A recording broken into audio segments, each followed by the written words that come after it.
superstars. It's been a rough few days watching the images flash across the screen. Sadness, despair, hopelessness, the violence, the protests, the looting, all of it seeming like a really bad dream. But it isn't a dream, is it? It's the reality that we live in today. And as a woman of color, I may have experienced it to a very small extent, but I do know how so many people experience racism in very deep and profound ways.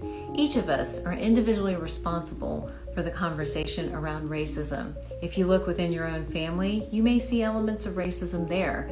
And if you look outwardly in your neighborhoods, your communities, and your schools, you may find it there as well.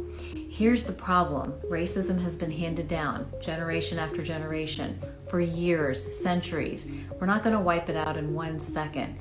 But here's what we can do.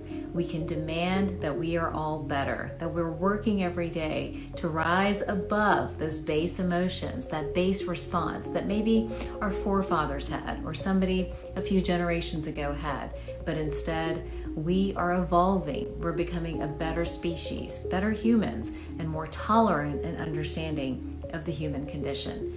I really have no patience for going backwards. It hurts me, as I'm sure it does you, to see us regress almost to a time and a place where we didn't treat each other with dignity and we didn't honor each other's experience of being human. So I hope you'll join me in making sure your families, your heart, your communities are working every day to combat this public health disease. This is an epidemic, and it's in every race, it's in every family, it's in every community and culture.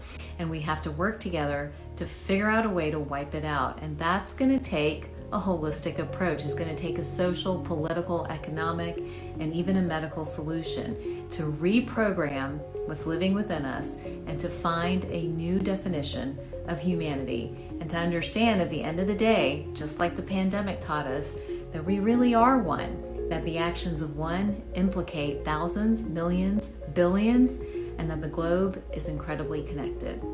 Have a great night. Let's pray and hope for peace. Let's pray and hope for unity and connection. And let's hope that the next few days, few months, few years ahead bring a better sense of understanding of who we all are and how important we are to each other.